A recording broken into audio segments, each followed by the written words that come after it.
Tired of doom scrolling?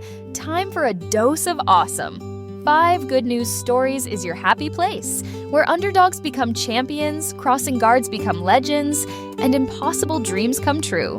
We're serving up 5 fresh reasons to believe in humanity. From world records to cute animal stories, to that guy who turned his pizza shop into a homeless shelter. These are the stories that'll make you go, wait, what? That's amazing! Ready for your good news fix? Follow 5 Good News Stories wherever you get your podcasts, because let's face it, we could all use more awesome in our lives. The number 5 Good News Stories. It is the world's most secretive election. When a pope dies, ancient traditions begin. A silver hammer, a destroyed ring, over 100 cardinals locked away from the world, choosing the next leader of 1 billion faithful. White smoke. The path to a new pope, from Caloroga Shark Media, wherever you get your podcasts.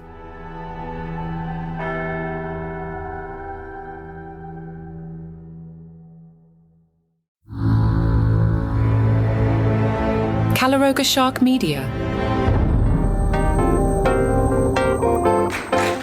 Hey there, it's Johnny Mac and some barking dogs trying to tell you about today's daily comedy news. Look, dogs, I gotta record this thing. I'm out of time. I gotta get moving here. It's a Tuesday, but there doesn't seem to be a big Netflix special this week. I think they've cleared the runway so John Mulaney can have all the attention, and the PR team working on that. Hi, dogs. I wonder if you guys can hear them or not. The noise cancellation may or may not have gotten rid of them. I'll find out by listening back just like you did. Anyway, Bert Kreischer is the Netflix special next week. Variety did a big profile with Bert Kreischer, and they were curious. Hey, Bert, do you ever still bomb? Bert said, I don't have to bomb if I don't want to. Sometimes it's good not to bomb per se, but to not lean on those little tricks that ensure us to do well. Chris Rock's a perfect example. When Chris Rock works out new material, he doesn't do any of the preaching on stage, the walking back and forth. Let me tell you something. None of that. He's really dry. He almost reads it off like a book to find out if the material really works. I'll do a version of that. There are jokes that don't work. There are stories that don't work that I commit to and tell the whole thing anyway, just to see if there's anything in it. Really insightful answer there. Bert, do you ever go to alt comedy rooms and find it more challenging? Bert said, yes, of course. I haven't done it in a while. I always think I would have done better in those alt rooms because I'm a storyteller, and that's a more alternative approach to comedy. It feels easier to swallow at the Largo or UCB or Typewriter Dynasty, whereas at the Comedy Store, you have guys doing crowd work and set up punchline. And when you tell stories, sometimes it confuses the audience. I always wondered how I'd perform at those places, but I didn't do it enough, to be honest. Variety mentions, minor-ish spoiler here, I won't ruin it for you, but there is a political comment in the special, and they asked Bert about that. I won't get into the specifics. Bert explained, I don't have a problem telling you who I am. I don't want to alienate you if you come to my show and preach politics. I also don't mind telling you I have 2 little girls and a wife, and I stand for women's rights. I think that's undeniable. I don't mind telling you I own a couple guns. I'm not going to preach my views on the NRA on stage. I'll just tell you a story about having a gun. Or I'll tell you my daughter thinks I'm a misogynist and make a joke about it, or tell an abortion joke. There should be a joke. If you go up and start preaching politics, sometimes you lose me. It's sexier when I don't know your politics. I like when a comedian's politics are assumed. So I like to stay away from political comedy, but I'm not afraid of it. Interesting follow-up here, Variety. I heard you send a custom Bert Kreischer calendar to people around Hollywood. Is that true? I do. What's in there? It's all my sexy pictures. I'll get you one if you want. Variety. I'm intrigued. Anyway, what's the vibe around Hollywood these days in terms of pitching projects? Bert said it's the gold rush right now. Hollywood is re-envisioning the way they make TV and movies. You look like at a place like Netflix that invests maybe $250,000 on a special for the majority of comics and sees a wild return on that money. Hollywood's now going, let's step it up a bit. What if we allow them the freedom to say whatever they want, and maybe we can make a movie that one day was $35 million. Let's see if we can do it for $7 million. I feel very lucky to be alive and working at this point. TV and movies are about to explode in Hollywood in a really fun and crazy way. It's going to be a lot of streamers. I don't think we're going to be going to the box office, but if you look at Shane Gillis's show Tires, that was made on a minimum, and it's a great show. Shane Gillis, without a doubt, is probably the most talented comedic actor of our generation. I think people are looking at him and going, if Shane's there, then what about Theo Vaughn? What about Nate Bargatze? What about Dan Soder? It's going to be really cool to see Ralph Barbosa's first TV movie or Renee Vaca's first TV show, whatever they decide to do. They're going to give comics a lot more freedom. Us comics, we don't need a ton of money. We can make money on the road. We just want to make things for our fans. Look what happened to radio and podcasting. Joe Rogan runs media, in my opinion. He effected an election that was based on an $800 investment, buying a Zoom recorder and 2 mics. It changed the media landscape, and I think that's about to happen with movies and TV. I don't think you're going to be able to get a ton of people in the movie theaters. You'll need tentpole events. To get people in the movie theaters, you're going to have to get Will Ferrell, Danny McBride, Shaquille O'Neal, and Shane Gillis. I'm someone who had a movie at the box office, and even I'll wait until it comes to streamers. I have a screening room in my house. I want to use my stuff. Netflix is a great place to release stuff because they're so hands-off. Tom Segura has a project coming out, I think in April, if I'm not mistaken, that was untouched by Netflix. It's going to be wild as S. Tires as Shane and John McKeever's fingerprints all over it. It does look like network notes. It looks like a bunch of boys trying to make their buddies laugh. I think that's the direction comedy's going in. Variety said, do you think we're in a comedy renaissance? Bert, oh yeah.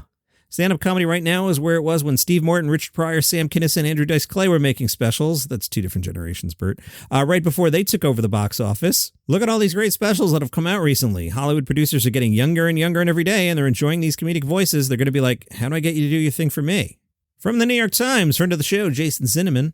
Under the headline, is this British flamethrower the comic best suited to take on Trump? He went to go see Nish Kumar. Jason writes, this is not comedy that's trying to change minds. Here he attacks manosphere podcasters like Jordan Peterson, the Canadian professor turned popular anti-woke guru, as a radicalizing influence, and comedians like Jimmy Carr who enable them for going on their shows.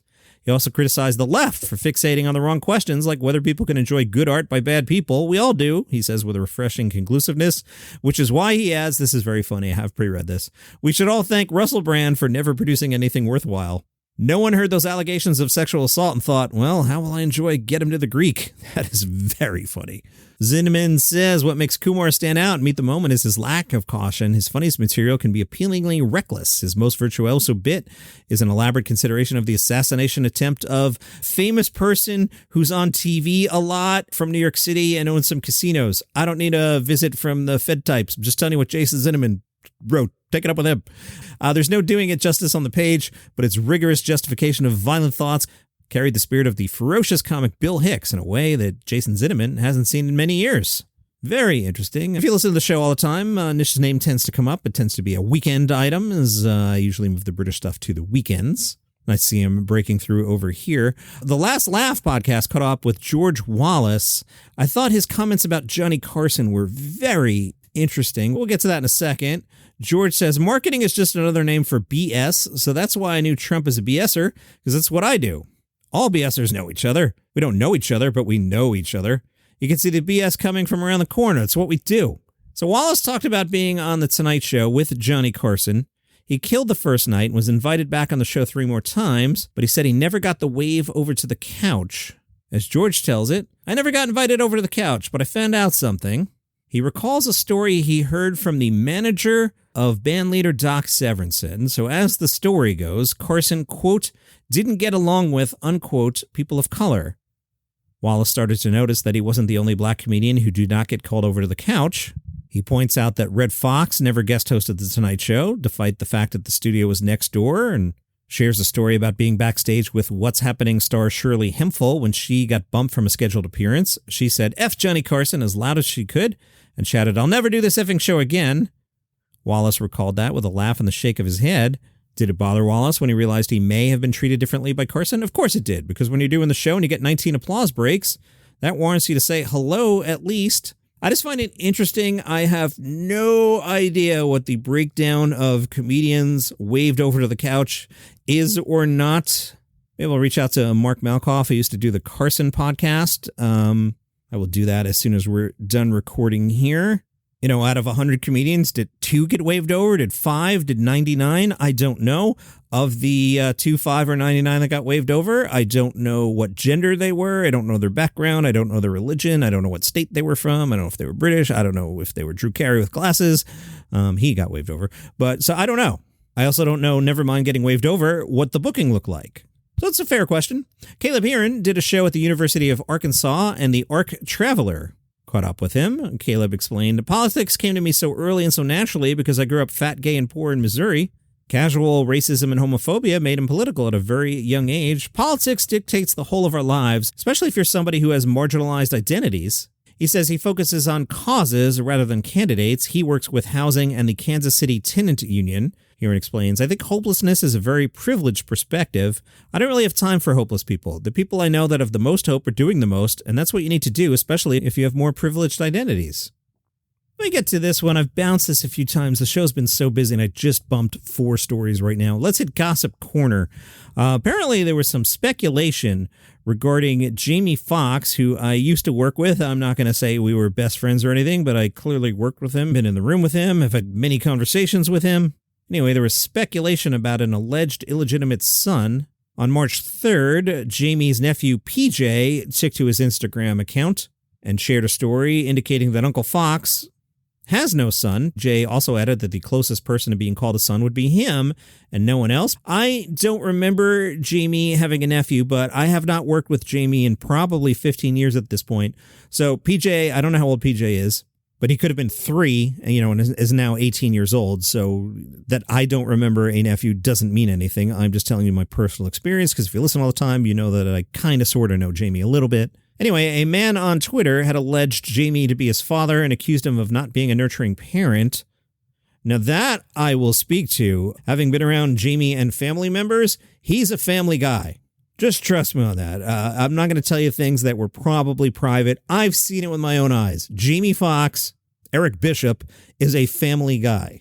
PJ began his video laughing over the rumors, suggesting that they're all baseless. But there's a twist. Apparently, after PJ's video, the accuser took to his own YouTube channel, suggesting that Fox took over a month to respond to the claims, further adding that he is grateful that PJ and Fox cleared this up because he was joking about the alleged remarks. He shared a video of an apology for Fox and his family. I don't know what's going on there. James Acaster has confirmed that his Channel 4 show was axed after a disastrous pilot and says everything went wrong. Acaster hosted a 60-minute episode of People Person. On that show, a panel of comedians guess which member of the public from a lineup is the answer to each question. Acaster said it did well on social media, but will not be turned into a full series. He explained, it was 3 hours of filming, and I'd say everything went wrong that could have gone wrong. At one point, I said to the audience, I think what they should do is just take these 3 hours, cut them up into 6 half hours in real time, and put it out as a series. He elaborated, the pilot episode went from having 4 members of the public and 4 panelists to having 20 members of the public on stage behind me as well. Several things went wrong, including a wrestler breaking a sugar glass vase too soon, which led to retakes and the need for first aid. That caused Phil Wang to laugh with, quote, tears streaming down his face. And out of Austin, the adult comedy animated series Fellowship will be presented by Starburns Industries. You know Starburns. They have created things like Community and Rick and Morty. Starburns Industries will provide the Screenplay Fellowship winner industry guidance and an inside look to Starburns Industries' development process through a 6-month fellowship program. It's also a $500 cash prize. That's an interesting number, right? I wonder if there's some reason they have to do $500. A $500 cash prize and up to $500 in airfare and up to $500 in lodging travel allowance to attend the 2025 Austin Film Festival, October 23rd through the 30th. Starburns Industries reps will read the category's top scripts to determine the winner and provide feedback on the winning script. Pretty cool. That is your comedy news for today. If you enjoy the program, tell a friend about it. They might like it too. It's been busy lately, which is great for me. It's always good to bounce stuff from the script and have to go, oh, all right, let me Google Nikki Glaser, Bill Burr, Dave Chappelle. It's much easier to do it this way, so I'm having fun. See you tomorrow. It is the world's most secretive election. When a pope dies, ancient traditions begin.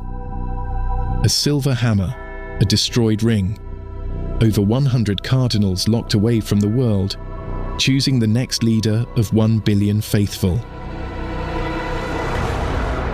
White Smoke, the path to a new pope, from Caloroga Shark Media, wherever you get your podcasts.